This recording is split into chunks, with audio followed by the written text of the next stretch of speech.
Hello everybody, this is Gail from Burger Sewing and Vacuum, and today I'm going to talk about the Crazier Eight templates from Creative Grids.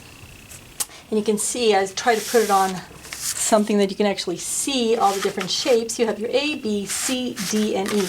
You notice that some of them are a lot smaller, like your C. Your E is pretty big, so this works great for using scrap fabric to do all kinds of fun things with that, and it also shows you where each of the pieces go. And this is a lot of fun. It works great for your layer cakes. This is one that I did using layer cakes. So when I put them on top of each other, and of course I used my spinning mat because that makes it so much easier when I have them out on my layer cake, and it shows you how you can do it with your layer cake. Hard to see, or just using other pieces of fabric. You can do all kinds of fun things, and they have other different ways that you can put things together. And they also have a quilt, sample quilt that you can do. So we have all of these different templates to do all these different things. And when I did this with my layer cake, you can see that because I use each layer cake, I get one of each shape of each of the pieces of fabric that I use. So I have all of those. And it comes out pretty cute. It's pretty scrappy, but it's bright, it's fun. And then, just because I can, to quilt it, I actually digitized each of these shapes and I threw them together to make my quilting, and I did. This glare is pretty bad today. You can see this. All my quilting is done with the same shapes that I have of these guys. So I did each of my little squares. But let's talk about what other fun things you can do with this. Now, if I were to make all my squares using the same colors as each of the pieces, excuse me, my allergies are starting to act up with me. You can see I did A is this, B is this, C, and I did that all the same. So you could put it together like this. Or, you know, their pattern, they have them kind of scrappy, so they're going together different ways.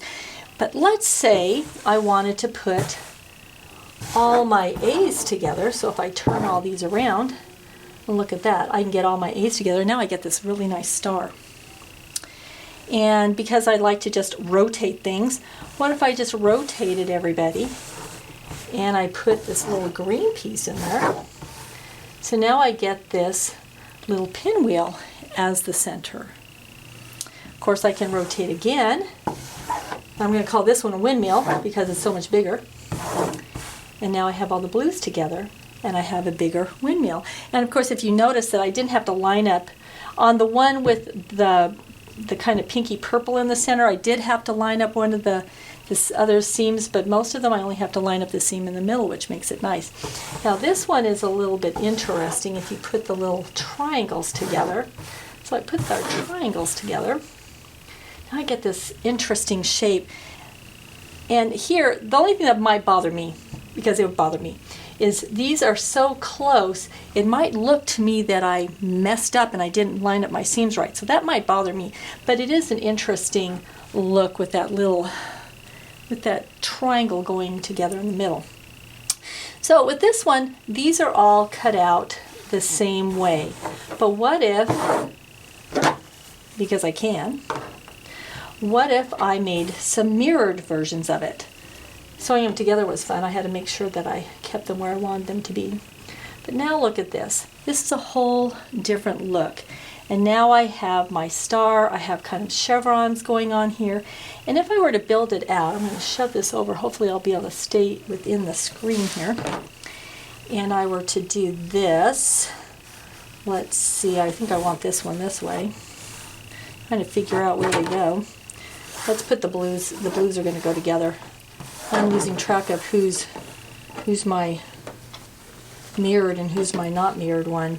And as you build them out, and I could build them out this way, what I can do is, you're going to get all these different shapes going on.